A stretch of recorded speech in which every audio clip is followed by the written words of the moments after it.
ನಮಸ್ತೆ, ನಾನು ಅಪರ್ಣ ಭಟ್. ನನ್ನ ಯೂಟ್ಯೂಬ್ ಚಾನೆಲ್ ಅಭಿಜ್ಞಾ ಲಾ ಸೀರೀಸ್ಗೆ ನಿಮಗೆಲ್ಲರಿಗೂ ಸ್ವಾಗತ.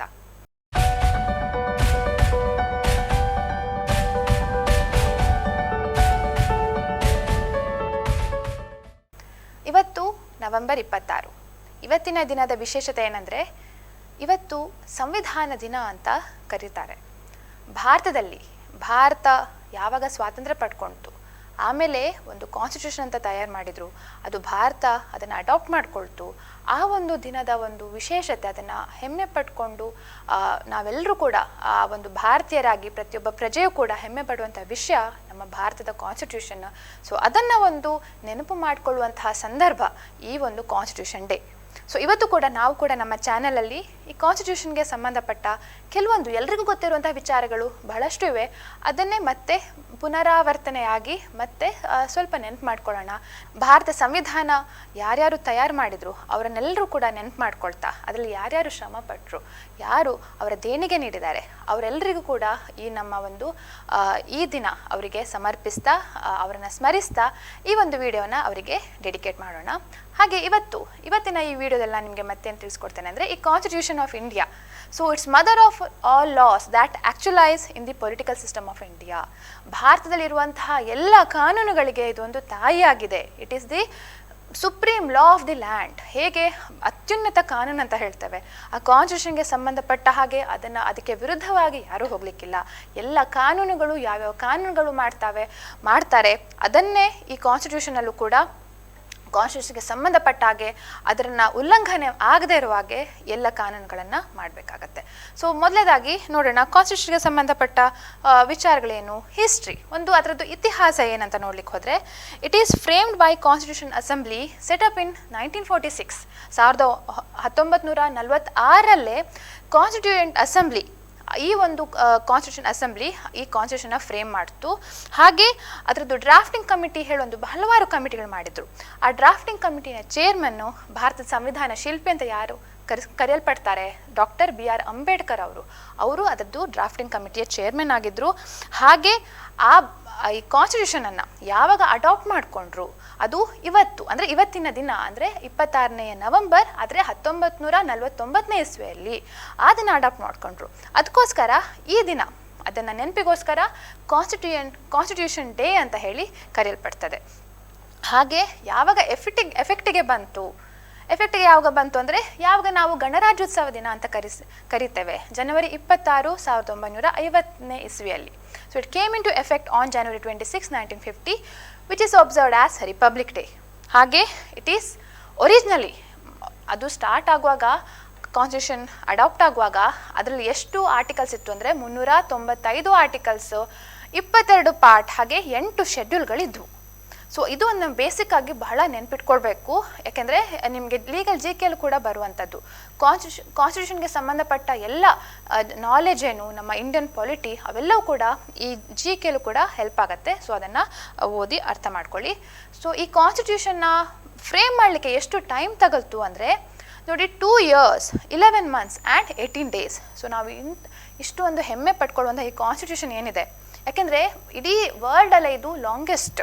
ಎಷ್ಟೋ ದೇಶಗಳಿಂದ ಎಷ್ಟೋ ಐಡಿಯಾಗಳನ್ನು ಅಡಾಪ್ಟ್ ಮಾಡಿಕೊಂಡು, ಯಾಕೆಂದರೆ American constitution, British constitution, Irish constitution, French, ಹೀಗೆ ಹಲವಾರು ಕಾನ್ಸ್ಟಿಟ್ಯೂಷನ್ಗಳನ್ನು ಸ್ಟಡಿ ಮಾಡಿ ಅಲ್ಲಿರುವಂತಹ ಒಳ್ಳೆ ವಿಷಯಗಳನ್ನು ನಮ್ಮ ಭಾರತದ ಸಂವಿಧಾನದಲ್ಲಿ ಅಳವಡಿಸಿದ್ದಾರೆ. ಇಂಥ ಒಂದು ಕಾನ್ಸ್ಟಿಟ್ಯೂಷನ್ನ ಫ್ರೇಮ್ ಮಾಡಲಿಕ್ಕೆ ಟೋಟಲ್ ಆಗಿ 2 ವರ್ಷ 11 ತಿಂಗಳು ಹಾಗೂ 18 ದಿನಗಳು ತಗಲಿವೆ. ಓಕೆ, ನೆಕ್ಸ್ಟ್ ನಾವು ನೋಡ್ಲಿಕ್ಕೆ ಹೋದರೆ sources of this unique document, ಎಲ್ಲೆಲ್ಲಿ ಈ ಡಾಕ್ಯುಮೆಂಟ್ಗಳನ್ನು ಅದರಿಂದ ಆ ಐಡಿಯಾಗಳನ್ನ ತೊಗೊಂಡ್ರು ಅಂತ ನೋಡ್ಲಿಕ್ಕೆ ಹೋದೆ. ಆ ಎಂಟೈರ್ ಸ್ಟ್ರಕ್ಚರಲ್ ಪಾರ್ಟ್ ಅದು ಎಲ್ಲಿಂದ ತೊಗೊಂಡ್ರು, ಆ ಬೇಸಿಕ್ ಅದು ಇದಕ್ಕಿಂತ ಮೊದಲು ಗೌರ್ಮೆಂಟ್ ಆಫ್ ಇಂಡಿಯಾ ಆ್ಯಕ್ಟ್ 1935 ಅಂತ ಇತ್ತು. ಆ ಬೇಸಿಕ್ ಸ್ಟ್ರಕ್ಚರ್ ಅಂದರೆ ನಾವು ಈಗ ಹೇಳುವಂಥ ಬೇಸಿಕ್ ಸ್ಟ್ರಕ್ಚರ್ ಅಲ್ಲ, ಆ ಕಾನ್ಸ್ಟಿಟ್ಯೂಷನ್ ಸ್ಟ್ರಕ್ಚರಲ್ ಪಾರ್ಟ್ ಅದನ್ನು ಗೌರ್ಮೆಂಟ್ ಆಫ್ ಇಂಡಿಯಾ ಆ್ಯಕ್ಟ್ ಅದರಿಂದ ಇನ್ಸ್ಪೈರ್ ಆಗಿ ಅದರ ಪ್ರಕಾರ ಇರುವಂಥದ್ದು. ಹಾಗೆ ಫಿಲಾಸಫಿಕಲ್ ಪಾರ್ಟ್ ಅದರಲ್ಲಿರುವಂತಹ ಫಂಡಮೆಂಟಲ್ ರೈಟ್ಸ್, ಹಾಗೆ directive principles of state policy, fundamental duties, ಇವೆಲ್ಲವೂ ಕೂಡ ಹಲವಾರು ಪೊಲಿಟಿಕಲ್ ಐಡಿಯಾಸ್ ಇವೆ. ಇವುಗಳನ್ನೆಲ್ಲವೂ ಕೂಡ ಮೇನ್ ಆಗಿ ಅಮೇರಿಕನ್, ಐರಿಷ್ ಕಾನ್ಸ್ಟಿಟ್ಯೂಷನ್ ಹಾಗೆ ಬ್ರಿಟಿಷ್ ಕಾನ್ಸ್ಟಿಟ್ಯೂಷನ್ ಕೂಡ ತಗೊಂಡಿದ್ದಾರೆ. ಇನ್ನು ಪೊಲಿಟಿಕಲ್ ಪಾರ್ಟ್ ಈಗ ಸಂಬಂಧಪಟ್ಟ ಈಗ cabinet, government relations between executive and legislature ಇವೆಲ್ಲವೂ ಕೂಡ ಎಲ್ಲಿಂದ ತಗೊಂಡಿದ್ದು? It has been derived from the British constitution. ಹಾಗೆ ಇಂಪಾರ್ಟೆಂಟ್ ಫೀಚರ್ಸ್ ಏನು? So it is world's largest written constitution. ನೋಡಿ, ನಮ್ಮ ಭಾರತ ಡೆಮೊಕ್ರೆಟಿಕಲಿ ಬಹುಶಃ it is having its own ಒಂದು ಪ್ಲೇಸ್ ಇದೆ ಎಂಟೈರ್ ವರ್ಲ್ಡಲ್ಲಿ. ಅದು ಇನ್ನೊಂದು ಕಾರಣ ಯಾಕೆಂದರೆ ಈ ಭಾರತದ ಕಾನ್ಸ್ಟಿಟ್ಯೂಷನ್ನು ಎಂಟೈರ್ ವರ್ಲ್ಡಲ್ಲೇ ಅತಿ ಉದ್ದವಾದ ಲಾಂಗೆಸ್ಟ್ ರಿಟರ್ನ್ ಕಾನ್ಸ್ಟಿಟ್ಯೂಷನ್ ಅಂತ ನಾವು ಹೇಳ್ಬೋದು. ಹಾಗೆ ನೋಡಿ, ಫೆಡ್ರಲ್ ಕ್ಯಾರೆಕ್ಟರ್ಸ್ ಮತ್ತು ಯೂನಿಟರಿ ಕ್ಯಾರೆಕ್ಟರ್ಸ್ ಅಂತ ಇರುತ್ತೆ. ಅಂದರೆ ಈಗ ಯೂನಿಟರಿ ಕ್ಯಾರೆಕ್ಟರ್ ಅಂದರೆ ಸಪ್ರೇಟ್ ಸ್ಟೇಟ್ ಗೌರ್ಮೆಂಟೇ ಅವ್ರಿಗೆ ಸಪ್ರೇಟಾಗಿ ಅವರು ನಡೆಸುವಂಥದ್ದು, ಸೆಂಟ್ರಲ್ ಗೌರ್ಮೆಂಟ್ ಮೇನ್ ಆಗಿರುವಂಥದ್ದು. ಫೆಡರೇಷನ್ ಅಂದರೆ federation of states, federal in form. So ಅದಕ್ಕೋಸ್ಕರ federal in form with unitary characteristics ಅಂತ ನಾವು ನೋಡುವಂಥದ್ದು. ಹಾಗೆ it is both rigid and flexible. ಅಂದರೆ ಈಗ ಕಾನ್ಸ್ಟಿಟ್ಯೂಷನ್ನ ಅಮೆಂಡ್ ಮಾಡಬೇಕಂದ್ರೆ ಆವಾಗ ಹೇಗೆ ರಿಜಿಡ್ಡಾ, ತುಂಬ ಕಷ್ಟನ ಅಮೆಂಡ್ಮೆಂಟ್ ಪ್ರೊಸೀಜರು ಅಲ್ಲ, ಅದು ರಿಜಿಡು ಹೌದು ಹಾಗೂ ಫ್ಲೆಕ್ಸಿಬಲ್ ಹೌದು. ಯಾಕಂದರೆ ಕೆಲವೊಂದು ವಿಷಯಗಳಲ್ಲಿ ಎಂಥ ಸಂದರ್ಭದಲ್ಲೂ ಕಾನ್ಸ್ಟಿಟ್ಯೂಷನ್ನ ಸುಲಭವಾಗಿ ಅಮೆಂಡ್ ಮಾಡಲಿಕ್ಕೆ ಆಗೋದಿಲ್ಲ, just like basic feature of the constitution. ಅದೇ ರೀತಿಯಲ್ಲಿ ಫ್ಲೆಕ್ಸಿಬಲ್ ಅಂದರೆ ಕೆಲವೊಂದು ವಿಷಯಗಳಲ್ಲಿ ಬಹಳ ಸುಲಭವಾಗಿ ಅಮೆಂಡ್ ಮಾಡ್ಬೋದು. ಅದೇ ಯಾಕೆಂದರೆ ಬೆಳೀತಾ ಇರುವಂತಹ ಟೆಕ್ನಾಲಜಿ, ಈ ಒಂದು ಕಂಟ್ರಿಯ ಒಂದು ಎಕಾನಮಿ ಡೆವಲಪ್ಮೆಂಟ್, ಅದಕ್ಕೆ ಸಂಬಂಧಪಟ್ಟ ಹಾಗೆ ಬೇರೆ ಬೇರೆ ರೀತಿಯ ಅಮೆಂಡ್ಮೆಂಟ್ಸ್ಗಳನ್ನು ಮಾಡ್ಬೋದು ಹೇಳುವಂಥದ್ದು, ಅದು ಕೂಡ ಪಾಸಿಬಲ್ ಇದೆ. So it is known as both rigid and flexible. ಇನ್ನು supremacy of constitution over laws made by parliament or states. ಈ ಕಾನ್ಸ್ಟಿಟ್ಯೂಷನ್ನೇ ಸುಪ್ರೀಂ. ಪಾರ್ಲಿಮೆಂಟ್ ಎಷ್ಟೇ ಪವರ್ಫುಲ್ ಆ್ಯಕ್ಟ್ಗಳನ್ನು ಎನ್ಯಾಕ್ಟ್ ಮಾಡಲಿ, ಆದರೆ constitution will be supreme over all other laws enacted by parliament or any other states. ಯಾವುದೇ state government ಕೂಡ ಮಾಡಿರುವಂಥ ಕಾನೂನಿರಲಿ ಅಥವಾ ಪಾರ್ಲಿಮೆಂಟ್ ಮಾಡಿರುವಂಥ ಕಾನೂನಿರಲಿ, ಕಾನ್ಸ್ಟಿಟ್ಯೂಷನ್ ಸುಪ್ರೀಂ ಆಗುತ್ತೆ. ಹಾಗೆ ನಮ್ಮ ಕಾನ್ಸ್ಟಿಟ್ಯೂಷನ್ನ 4 ಪಿಲ್ಲರ್ಗಳು ಯಾವುದು ಅಂತ ನಾವು ನೋಡ್ಲಿಕ್ಕೆ ಹೋದರೆ, 3 ನಾವು ಯಾವಾಗಲೂ ಗೊತ್ತಿರುವಂಥದ್ದು: ಎಕ್ಸಿಕ್ಯೂಟಿವ್, ಲೆಜಿಸ್ಲೇಚರ್, ಜುಡಿಷರಿ, ಹಾಗೆ ಕಾಂಪ್ಟ್ರೋಲರ್ ಆ್ಯಂಡ್ ಆಡಿಟರ್ ಜನರಲ್. ಇವರು 4 ಅಂಗಗಳು 4 ಪಿಲ್ಲರ್ ಅಂತ ಕನ್ಸಿಡರ್ ಆಗ್ತಾ ಇವೆ. ಹಾಗೆ ಇನ್ನೂ ಇಂಪಾರ್ಟೆಂಟ್ ಫೀಚರ್ಸ್ಗಳನ್ನು ನಾವು ನೋಡ್ಲಿಕ್ಕೆ ಹೋದರೆ ಅದರಲ್ಲಿ 6 ಫಂಡಮೆಂಟಲ್ ರೈಟ್ಸ್ಗಳನ್ನು ಹೇಳಿದ್ದಾರೆ. ಸೊ ಅದನ್ನು ಕೂಡ ಮತ್ತೆ ಸಬ್ ಡಿವೈಡ್ ಆಗ್ತಾ ಹೋಗ್ತವೆ. ಸೊ ಅದೇ ಒಂದು ಫಂಡಮೆಂಟಲ್ ರೈಟ್ಸ್ ಓದುವಂಥದ್ದೇ ಬಹಳ ಒಂದು ಡೀಟೇಲ್ಡ್ ಪ್ರೊಸೀಜರ್, ಬಹಳ ಕೇಸ್ ಲಾಸ್, ಎಷ್ಟೋ ವರ್ಷಗಳಿಂದ ಎಷ್ಟೋ ಅಮೆಂಡ್ಮೆಂಟ್ಗಳಾಗಿವೆ, ಅದಕ್ಕೆ ಸಂಬಂಧಪಟ್ಟ ಹೊಸ ಕಾನೂನುಗಳಾಗಿವೆ. ಕೆಲವೊಂದು ರೈಟ್ ಟು ಪ್ರಾಪರ್ಟಿ ಹೇಳುವಂತಹ ಒಂದು ಫಂಡಮೆಂಟಲ್ ರೈಟ್ ಈಗ ಫಂಡಮೆಂಟಲ್ ರೈಟ್ ಅಲ್ಲ, it is just a constitutional right. So ಹೀಗೆ ನಾವು ಬಹಳಷ್ಟು ಇಂಟರ್ಪ್ರಿಟೇಷನ್ ಕೂಡ ಕಾಣ್ತೇವೆ. ಈಗ ಆರ್ಟಿಕಲ್ 21ನಲ್ಲಿ right to life and liberty, ಅದರಲ್ಲಿ ಹಲವಾರು right to privacy, right to education ಅಂತ ಹೊಸದಾಗಿ ಆ್ಯಡ್ ಮಾಡಿದ್ದಾರೆ article 21A. Otherwise it would be recognised under article 21. So ಹೀಗೆ ಹಲವಾರು ಇಂಟರ್ಪ್ರಿಟೇಷನ್ಸ್ಗಳು ನಾವು ಬಹಳಷ್ಟು ಕೇಸ್ ಲಾಸ್ಗಳಲ್ಲಿ ಓದಲಿಕ್ಕೆ ಸಿಗ್ತವೆ ಈ ಒಂದು 6 ಫಂಡಮೆಂಟಲ್ ರೈಟ್ಸಿಂದ. ಇನ್ನು 5 ರಿಟ್ಸ್ ಹಾಕ್ಬೋದು. ಸೊ ನಾವು ಬಹಳಷ್ಟು ರಿಟ್ಸ್ಗಳನ್ನು ನೋಡಿದ್ದೇವೆ: ಹೇಬಿಯಸ್ ಕಾರ್ಪಸ್, ಮ್ಯಾಂಡಮಸ್, ಸರ್ಶರರಿ, ಪ್ರಾಹಿಬಿಷನ್, ಕೋ ವಾರಂಟೋ. ಸೊ ಈ ಥರ 5 ತರಹ ರಿಟ್ಸ್ಗಳನ್ನು ನಾವು ಹೈಕೋರ್ಟ್ ಅಥವಾ ಸುಪ್ರೀಂ ಕೋರ್ಟ್ಗೆ ಹಾಕುವಂತಹ ಒಂದು ಆಪರ್ಚುನಿಟಿ, ಆ ಒಂದು ಪೊಸಿಷನ್ನು ಈ ನಮ್ಮ ಕಾನ್ಸ್ಟಿಟ್ಯೂಷನ್ ಕೊಡ್ತದೆ. ಹಾಗೆ directive principles of state policies, ಈ ಒಂದು ಸ್ಟೇಟ್ಗೆ ಯಾವ ರೀತಿಯಲ್ಲಿ ಕಾನೂನುಗಳನ್ನು ಮಾಡಬೇಕು, ಯಾವ ವಿಷಯಕ್ಕೆ ಸಂಬಂಧಪಟ್ಟ ಹಾಗೆ ಕಾನೂನುಗಳನ್ನು ಮಾಡಬೇಕು ಹೇಳುವಂತಹ ಒಂದು ಡೈರೆಕ್ಷನ್ಸ್ ರೀತಿಯಲ್ಲಿ ಇರುವಂತಹ directive principles of state policies article 36 to article 51 ಇರುವಂಥದ್ದು. ಹಾಗೆ 11 ಫಂಡಮೆಂಟಲ್ ಡ್ಯೂಟೀಸ್ ಇರುವಂಥದ್ದು. ಸೊ ಪ್ರತಿಯೊಬ್ಬ ಪ್ರಜೆಯೂ ಕೂಡ ಅವರಿಗೆ ಕೇವಲ ತಮಗೆ ರೈಟ್ಸ್ ಇದೆ ಅಂತ ಹೇಳುವಂಥದ್ದಲ್ಲ, ಹಾಗೆ ಡ್ಯೂಟೀಸ್ ಕೂಡ, ಅವರ ಮೂಲಭೂತ ಕರ್ತವ್ಯಗಳು ಕೂಡ ಇರ್ತವೆ. ನಾವು ಹೇಗೆ ಒಂದು ಈ ರಾಷ್ಟ್ರ ಧ್ವಜಕ್ಕೆ ಗೌರವ ಕೊಡಬೇಕು, ಹೇಗೆ ನಮ್ಮ ಮಾನ್ಯುಮೆಂಟ್ಸ್ಗಳಿಗೆ ರೆಸ್ಪೆಕ್ಟ್ ತೋರಿಸ್ಬೇಕು, ಅದನ್ನು ಹೋಗಿ ನಾವು ಅಲ್ಲಿ ಹಾಳು ಮಾಡುವಂಥದ್ದಲ್ಲ. ಸೊ ಇವೆಲ್ಲವೂ ಕೂಡ ಪ್ರತಿಯೊಂದು ನಮ್ಮ national symbols, national emblems, national flag, ಇವೆಲ್ಲವೂ ಕೂಡ ರೆಸ್ಪೆಕ್ಟ್ ಕೊಡುವಂಥದ್ದು, ಎಲ್ಲವೂ ಕೂಡ ಈ ಫಂಡಮೆಂಟಲ್ ಡ್ಯೂಟೀಸಲ್ಲಿ ಬರುವಂಥದ್ದು. ಸೊ ಇದು ಕೂಡ important features: 6 fundamental rights, 5 Ritz, directive principles of state policies and 11 fundamental duties. ಹಾಗೆ ಇನ್ನೊಂದು ನೋಡ್ಲಿಕ್ಕೆ ಹೋದರೆ ಪ್ರೆಸಿಡೆಂಟ್ ಅವರು ಕಾನ್ಸ್ಟಿಟ್ಯೂಷನ್ ಹೆಡ್ ಆಗಿರ್ತಾರೆ, ರಾಷ್ಟ್ರಪತಿ ಅವರು. ಹಾಗೆ prime minister head of council of ministers ಆಗಿರ್ತಾರೆ. ಈ ಕಾನ್ಸ್ಟಿಟ್ಯೂಷನಲ್ಲಿ ಹಲವಾರು ಕಾನ್ಸ್ಟಿಟ್ಯೂಷನಲ್ ಆಫೀಸಸ್ಸು ಕೆಲವರನ್ನ ಅಪಾಯಿಂಟ್ ಮಾಡಬೇಕು ಹೇಳುವಂಥದ್ದು ಕಾನ್ಸ್ಟಿಟ್ಯೂಷನ್ನೇ ಹೇಳುವಂಥದ್ದು. ಸೊ ಅಂಥ ಎಲ್ಲ ಪೊಸಿಷನ್ಸ್ಗಳು ಯಾವುದಾದ್ರು ಅಂದರೆ ಒಂದು ಪ್ರೆಸಿಡೆಂಟು, ಒಂದು prime minister, who will be the head of council of ministers. ಹಾಗೆ attorney general, is the first law officer of the country, attorney general ಅಂತ ನಾವು ಕೇಳಿರ್ಬೋದು. ಸೊ ಹಾಗೆ ಕಾಂಪ್ಟ್ರೋಲರ್ ಆ್ಯಂಡ್ ಆಡಿಟರ್ ಜನರಲ್, ಅವರು guardian of public purpose. Guardian of public purse ಅಂತ ಹೇಳುವಂಥದ್ದು. ಈ ಒಂದು ಈ ಏನು ಟ್ರೆಜರಿ ಇದೆ ನಮ್ಮ ಭಾರತದ, ಈ ಆಯ ವ್ಯಯಗಳನ್ನು ನೋಡಿಕೊಳ್ಳುವಂತಹ ಇನ್ಕಮ್ ಎಕ್ಸ್ಪೆನ್ಸಸ್ ಅದು ಹೇಗೆ ವರ್ಕ್ ಆಗುತ್ತೆ, ಆ ಎಕಾನಮಿ ಅದ್ರ ಬಗ್ಗೆ ಸರಿಯಾಗಿ ಮಾಹಿತಿ ಅದರ ತಕ್ಕನಾಗಿ ನಡೆಸುವಂಥವ್ರು ಅದು ಕಾಂಪ್ಟ್ರೋಲರ್ ಆ್ಯಂಡ್ ಆಡಿಟರ್ ಜನರಲ್. ಹಾಗೆ parliament consist of president and 2 houses. So parliament ಅಂದರೆ ಕೇವಲ 2 ಹೌಸ್ ಮಾತ್ರ ಅಲ್ಲ, it also consist of president. ಹಾಗೆ judiciary is one of the very important feature of the constitution which is the main source of law. ಹಾಗೆ emergency provisions ಕೂಡ ನಾವು ಹಲವಾರು ಸಮಯದಲ್ಲಿ ನೋಡಿದ್ದೇವೆ. ಬೇರೆ ಬೇರೆ ಸಂದರ್ಭದಲ್ಲಿ ಎಮರ್ಜೆನ್ಸಿ ಡಿಕ್ಲೇರ್ ಮಾಡ್ಬೋದು, national emergency due to internal disturbance, ಹಾಗೆ ಫೈನಾನ್ಷಿಯಲ್ ಎಮರ್ಜೆನ್ಸಿ, ಈ ಥರ ಹಲವಾರು ರೀತಿಯ ಎಮರ್ಜೆನ್ಸಿ ಪ್ರಾವಿಷನ್ಸ್ಗಳಿವೆ. ಆ ಸಂದರ್ಭದಲ್ಲಿ ಹೇಗೆ ಫಂಡಮೆಂಟಲ್ ರೈಟ್ಸನ್ನು ಈ ಒಂದು ಸೆಂಟ್ರಲ್ ಗೌರ್ಮೆಂಟ್ ಅದನ್ನ ಓವರ್ಟೇಕ್ ಮಾಡ್ಬೋದು ಹೇಳುವಂಥದ್ದು ಅದು ಕೂಡ ಕಾನ್ಸ್ಟಿಟ್ಯೂಷನ್ ಕೊಟ್ಟಿದ್ದಾರೆ. ಸೊ ಕೆಲವೊಂದ್ಸಲ ಈ ಪ್ರಾಕ್ಟಿಕಲಿ ಇದು ಅಪ್ಲೈ ಆಗಿದೆ ಕೂಡ ಹಲವಾರು ಸಂದರ್ಭದಲ್ಲಿ. ಸೊ ಈ ಎಮರ್ಜೆನ್ಸಿ ಪ್ರಾವಿಷನ್ಸ್ಗೆ ಅದಕ್ಕೆ ಅದರದ್ದೇ ಆದ ಪ್ರಾಮುಖ್ಯತೆಗಳಿವೆ.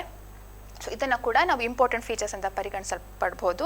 ಹಾಗೆ ಇತ್ತೀಚೆಗೆ ಆಗಿರುವಂಥ ರೀಸೆಂಟ್ ಅಮೆಂಡ್ಮೆಂಟ್ಸ್ ಅಂದರೆ ನಾವು ಈಗ 105ನೇ ಒಂದು ಅಮೆಂಡ್ಮೆಂಟ್ ನೋಡಿದರೆ it clarifies that States can maintain the state list of OBC. ಇದೊಂದು ಸಣ್ಣದಾದ ಅಮೆಂಡ್ಮೆಂಟ್. ಹಾಗೆ 104th amendment it extended the deadline for the cessation of seats for SCs and STs in the Lok Sabha and states assemblies from 70 years to 80. So ಕೆಲವೊಂದು age limit relaxation ಮಾಡಿದೆ. ಹಾಗೆ very important amendment which was upheld recently ಅದು 103rd amendment.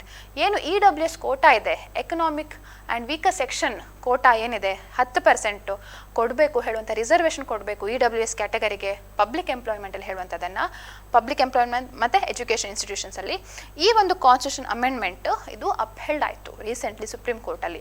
So ಇದು ಕಾನ್ಸ್ಟಿಟ್ಯೂಷನ್ಗೆ ಸಂಬಂಧಪಟ್ಟ recent ಅಮೆಂಡ್ಮೆಂಟ್ಸ್ಗಳನ್ನು ನಾವಿಲ್ಲಿ ಕಾಣ್ಬೋದು.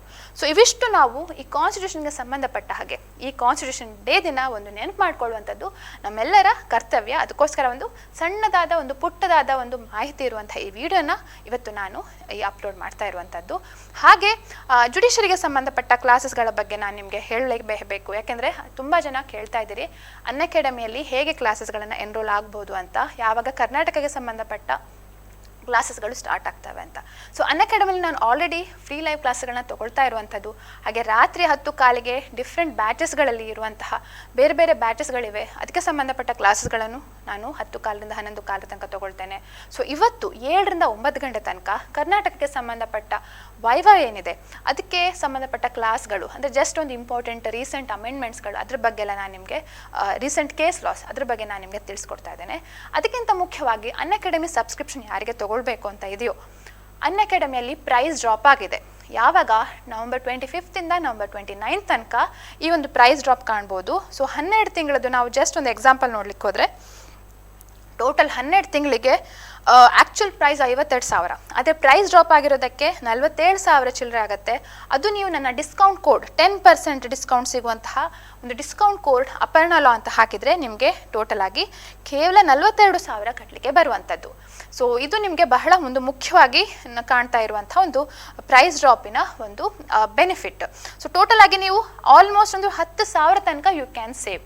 ಇದು plus subscription for 12 months. So ಹೀಗೆ ಬೇರೆ ಬೇರೆ ಕ್ಯಾಟಗರಿಲಿ ಐಕಾನಿಕಲ್ಲಿ ನೀವು ಕಾಣ್ಬೋದು ಈ ಥರ ಪ್ರೈಸ್ ಡ್ರಾಪ್ ಆಗ್ತಾ ಇರುವಂಥದ್ದು. ಓಕೆ, ಹಾಗೆ ಇನ್ನು ಜುಡಿಷರಿಗೆ ಸಂಬಂಧಪಟ್ಟ ಟೆಸ್ಟ್ ಸಿರೀಸ್ಗಳು ಬಹಳಷ್ಟು ಇವೆ. ಈ ಡಿಸೆಂಬರಲ್ಲಿ ನಾವು ಕಾಣ್ಬೋದು ಫ್ರೀಗೆ, ಪ್ಲಸ್ಗೆ, ಐಕಾನಿಕ್ಗೆ ಬಹಳ ಟೆಸ್ಟ್ ಸಿರೀಸ್ಗಳಿವೆ. ಸೊ ನೀವು ಎಷ್ಟು ಟೆಸ್ಟ್ಗಳನ್ನು ಅಟೆಂಡ್ ಮಾಡ್ತೀರಿ ಅಷ್ಟು ನಿಮಗೆ ಬೆನಿಫಿಟ್ ಆಗ್ತಾ ಹೋಗ್ತವೆ. So do attend these test. And also ಇಲ್ಲಿ ಕಾಣ್ತಾ ಇರ್ಬೋದು ನೋಡಿ, ಮೇಜರ್ ಲಾ ಫ್ರೀ ಮತ್ತು ಪ್ಲಸ್ ಮತ್ತು ಐಕಾನಿಕ್ಗೆ ಸಂಬಂಧಪಟ್ಟ ಹಾಗೆ ಯಾವ್ಯಾವ ಟೆಸ್ಟ್ಗಳು ಅವೈಲೇಬಲ್ ಇದೆ, ಯಾವ ಟೆಸ್ಟ್ಗಳು ಅವೈಲೇಬಲ್ ಇಲ್ಲ ಅಂತ ನಿಮಗೆ ಗೊತ್ತಾಗುತ್ತೆ. ಸೊ ಇಲ್ಲಿ ಕಾಣ್ತಾ ಇರುವಂಥ ಚಾರ್ಟ್ಗಳನ್ನು ನೋಡಿ ನಿಮಗೆ ಅರ್ಥ ಆಗುತ್ತೆ. Full length mock test, judgment writing test series ಎಲ್ಲವೂ ಕೂಡ ನಿಮಗೆ ಐಕಾನಿಕಲ್ಲಿ ಸಿಗುವಂಥದ್ದು. ಫ್ರೀ ಲೈವ್ ಲರ್ನರ್ಸ್ಗೆ ನಿಮಗೆ ಮೇಜರ್ ಲಾಸ್ಗೆ ಹಾಗೆ ಕರೆಂಟ್ ಅಫೇರ್ಸ್ಗೆ ಟೆಸ್ಟ್ ಸಿರೀಸ್ ಸಿಗ್ತವೆ. ಪ್ರತಿ ತಿಂಗಳು ಅಟ್ಲೀಸ್ಟ್ 4 ಟೆಸ್ಟ್ ಸಿರೀಸ್ಗಳು ಅವೈಲೇಬಲ್ ಇರ್ತವೆ. ಹಾಗೆ ಈ judiciary main test series, previous year questions, ಹಾಗೆ ಜಡ್ಜ್ಮೆಂಟ್ ರೈಟಿಂಗ್ ಟೆಸ್ಟ್ ಸಿರೀಸ್ ಅದು ಸ್ವಲ್ಪ ನೀವು ಕಾಣ್ಬೋದು. ಹಾಗೆ ಲೋಕಲ್ ಲಾವ್ ಟೆಸ್ಟ್ ಸಿರೀಸ್ ಕೂಡ ಇದೆ. ಇನ್ನು ನಾವು ಬ್ಯಾಚ್ ಡೀಟೇಲ್ಸ್ ಹೋಗೋದಾದರೆ ಸಾರ್ಥಿ 4.0 ಬ್ಯಾಚ್ ಅಂತ ಸ್ಟಾರ್ಟ್ ಆಗ್ತದೆ, which is a comprehensive batch for judiciary. So Shubham Upadhyaya sir ಇದ್ದಾರೆ, ದೇವಶಿಶ್ ಪಾಂಡೆ ಸರ್ ಇದ್ದಾರೆ, ನಾನು ಕೂಡ ಮೈನರ್ ಆ್ಯಕ್ಟ್ಸ್ಗಳನ್ನು ಇಲ್ಲಿ ತಗೊಳ್ತಾ ಇರುವಂಥದ್ದು. ಹಾಗೆ ಚಾರು ಮೋದಿ ಮ್ಯಾಮ್ ಕೂಡ ಅವರು ಕೂಡ ಕ್ಲಾಸ್ಗಳನ್ನ ತಗೊಳ್ತಿದ್ದಾರೆ. This is going to commence on November 28th and which is for the duration of 12 months. ಹಾಗೆ ರಾಜಸ್ಥಾನ್ ಸ್ಟೇಟ್ ಜುಡಿಷರಿ ಬ್ಯಾಚ್ ಅಂತ ಇದೆ, ಇದು ಆಲ್ರೆಡಿ November 18th ಕಮೆನ್ಸ್ ಆಗಿದೆ. ಟೋಟಲ್ 6 months ಡ್ಯೂರೇಷನ್ ಇರುವಂತಹ ಬ್ಯಾಚ್ ಇದು. ಇನ್ನು ಇಲ್ಲಿ ನಿಮ್ಗೆ ಗೊತ್ತಿರುವಂಥದ್ದು ಬಹಳಷ್ಟು ಜನ ಅನ್ಅಕಾಡೆಮಿಯಲ್ಲಿ ಓದಿ judiciary exams, Rajasthan state judiciary ಎಕ್ಸಾಮ್ಸ್ಗೆ ರ್ಯಾಂಕನ್ನು ಸೆಕ್ಯೂರ್ ಮಾಡಿದ್ದಾರೆ. ಸೊ ಇವರೆಲ್ಲರಿಗೂ ಕೂಡ ಕಾಂಗ್ರ್ಯಾಚುಲೇಷನ್ಸ್. ಹಾಗೆ ನೀವು ಕೂಡ ಇದೇ ರೀತಿಯಲ್ಲಿ ಕರ್ನಾಟಕ ಸಿವಿಲ್ ಜಡ್ಜ್ ಎಕ್ಸಾಮ್ಸಲ್ಲಿ ನೀವು ಕೂಡ ರ್ಯಾಂಕ್ ಸೆಕ್ಯೂರ್ ಮಾಡಿ ಹೇಳುವಂಥದ್ದು ನಮ್ಮೆಲ್ಲರ ಆಶಯ. ಹಾಗೆ ಇದು ಅನ್ಅಕಾಡೆಮಿ ಐಕಾನಿಕ್ ಸಬ್ಸ್ಕ್ರಿಪ್ಷನ್ನ ಫೀಚರ್ಸ್. ಇದು ಮಾಕ್ ಇಂಟರ್ವ್ಯೂ ವೀಡಿಯೋಸ್ ಇದೆ, ಹಾಗೆ ಲೈವ್ ಡೌಟ್ ಸಾಲ್ವಿಂಗ್ ಫೆಸಿಲಿಟೀಸ್ ಇದೆ, ಲೈವ್ ಮೆಂಟರ್ಶಿಪ್ ಫೆಸಿಲಿಟೀಸ್ ಇದೆ, ಹಾಗೆ ಫೋಕಸ್ ಟೆಸ್ಟ್ ಸೀರೀಸ್ ಇದೆ. ಇವೆಲ್ಲವೂ ಕೂಡ ಬೆನಿಫಿಟ್ಸ್ ಆಫ್ ಪ್ಲಸ್ ಕೋರ್ಸ್ ಕೂಡ ನಿಮಗೆ ಸಿಗುತ್ತೆ. ಎಲ್ಲ ಕ್ಲಾಸಸ್ಗಳನ್ನು ಅಟೆಂಡ್ ಆಗ್ಬೋದು. ಇದು ಐಕಾನಿಕ್ ಕೋರ್ಸ್ನ ಒಂದು ಸಬ್ಸ್ಕ್ರಿಪ್ಷನ್ ಬೆನಿಫಿಟ್ಸ್. ಹಾಗೆ ನಿಮಗೆ ಅನ್ಅಕಾಡೆಮಿ ಯೂಟ್ಯೂಬ್ ಜುಡಿಷರಿ ಚಾನಲ್ ಗೊತ್ತಿರ್ಬೋದು. ಅದರಲ್ಲೂ ಕೂಡ ನಾನು ಹಲವಾರು ಕನ್ನಡ ಕ್ಲಾಸಸ್ಗಳನ್ನ ತೊಗೊಳ್ತಿದ್ದೇನೆ. ಡಿಸ್ಟ್ರಿಕ್ಟ್ ಜಡ್ಜ್ ಎಕ್ಸಾಮ್ಗೆ ಸಂಬಂಧಪಟ್ಟ ಕ್ಲಾಸಸ್ಗಳನ್ನ ಆಲ್ರೆಡಿ ಒಂದು ಪ್ಲೇ ಲಿಸ್ಟ್ ಮಾಡಿದ್ದೇನೆ ನನ್ನ ಯೂಟ್ಯೂಬ್ ಚಾನಲಲ್ಲಿ, ನನ್ನ ಯೂಟ್ಯೂಬ್ ಚಾನಲ್ ಅಭಿಜ್ಞಾ ಲಾ ಸೀರೀಸಲ್ಲಿ. ಸೊ ಆ ಪ್ಲೇ ಲಿಸ್ಟನ್ನ ಕ್ಲಿಕ್ ಮಾಡಿದರೆ ಕರ್ನಾಟಕ ಡಿಸ್ಟ್ರಿಕ್ಟ್ ಜಡ್ಜ್ ಎಕ್ಸಾಮ್ಗೆ ಸಂಬಂಧಪಟ್ಟ ಎಲ್ಲ ವೀಡಿಯೋಸ್ಗಳು ನಾನು ಯಾವುದೇ ಯೂಟ್ಯೂಬ್ ಚಾನಲ್ ಮಾಡಿರಲಿ, ಅನ್ಅಕಾಡೆಮಿ ಜುಡಿಷರಿ ಚಾನಲಲ್ಲಿ ಮಾಡಿರಲಿ, ಅಥವಾ ಜುಡಿಷರಿ ಪ್ರೆಪ್ ವಿತ್ ಅನ್ಅಕಾಡೆಮಿ ಚಾನಲಲ್ಲಿ ಮಾಡಿರಲಿ, ಅಥವಾ ನನ್ನ ಅಭಿಜ್ಞಾ ಲಾ ಸೀರೀಸ್ ನನ್ನ ಯೂಟ್ಯೂಬ್ ಚಾನಲ್ ಮಾಡಿರಲಿ, ಇವೆಲ್ಲವುಗಳು ಕೂಡ ಪ್ಲೇ ಲಿಸ್ಟನ್ನು ಒಂದು ಬಂಡಲಲ್ಲಿ ಹಾಕಿದ್ದೇನೆ ನಾನು. ಆ ಪ್ಲೇ ಲಿಸ್ಟನ್ನು ಕ್ಲಿಕ್ ಮಾಡಿದರೆ ನಿಮಗೆ ಎಲ್ಲ ವೀಡಿಯೋಸ್, ಯಾಕೆಂದರೆ ಮೈನರ್ ಆ್ಯಕ್ಟ್ ಸಣ್ಣ ಸಣ್ಣ ಆ್ಯಕ್ಟ್ಸ್ಗಳು ಡಿಸ್ಟ್ರಿಕ್ಟ್ ಜಡ್ಜ್ ಎಕ್ಸಾಮ್ಸ್ಗೆ ಇರುತ್ತೆ. ಸೊ ಅದನ್ನು ಒಂದು ಜಸ್ಟ್ ನಿಮಗೆ ರಿಫ್ರೆಶ್ ಒಂದು ಮೆಮರೈಸ್ ಮಾಡ್ಕೊಳ್ಳಿಕ್ಕೆ ಈ ಒಂದು ಪ್ಲೇ ಲಿಸ್ಟ್ ಹೆಲ್ಪ್ ಆಗ್ಬೋದು. ಸೊ ಅದ್ರದ್ದು ಲಿಂಕನ್ನು ಇಲ್ಲಿ ವಿಡಿಯೋ ಡಿಸ್ಕ್ರಿಪ್ಷನಲ್ಲಿ ಕೊಟ್ಟಿದ್ದೇನೆ. ಹಾಗೆ ನಿಮಗೆ ಸಬ್ಸ್ಕ್ರಿಪ್ಷನ್ ಬೇಕಾದರೆ ಅದರ ಡಿಸ್ಕ್ರಿಪ್ಷನ್ ಕೂಡ ಈ ವಿಡಿಯೋ ಡಿಸ್ಕ್ರಿಪ್ಷನಲ್ಲಿ ಕೊಟ್ಟಿದ್ದೇನೆ.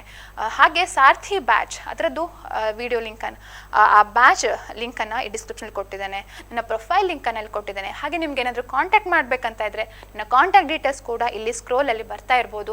ಸೊ ಅದಕ್ಕೆ ನೀವು ಕಾಂಟ್ಯಾಕ್ಟ್ ಮಾಡಿ ಕೇಳ್ಬೋದು. ಹಾಗೆ ನನ್ನ ಟೆಲಿಗ್ರಾಮ್ ಚಾನಲ್ ಅಭಿಜ್ಞಾ ಲಾ ಸೀರೀಸ್ ಇದೆ, ಹಾಗೆ ಅಪರ್ಣ ಭಟ್ ಹೇಳುವಂತಹ ಟೆಲಿಗ್ರಾಮ್ ಚಾನಲ್ ಇದೆ. ಯಾವುದಕ್ಕೆ ಕೂಡ ನೀವು ಜಾಯ್ನ್ ಆಗ್ಬೋದು. ನಿಮಗೆ ರೆಗ್ಯುಲರ್ ಅಪ್ಡೇಟ್ಸ್ ಅನ್ಅಕಾಡೆಮಿ ಕ್ಲಾಸಸ್ ಬಗ್ಗೆ, ಹಾಗೆ ಬೇರೆ ನನ್ನ ಈ ಲಾ ಅಪ್ಡೇಟ್ಸ್, ಲೀಗಲ್ಗೆ ಸಂಬಂಧಪಟ್ಟ ಪೋಲ್ಸ್, ಕ್ವಶನ್ಸ್ ಅದನ್ನೆಲ್ಲ ಕೂಡ ನಾವು ಅಪ್ಲೋಡ್ ಮಾಡ್ತಾ ಇರ್ತೇವೆ.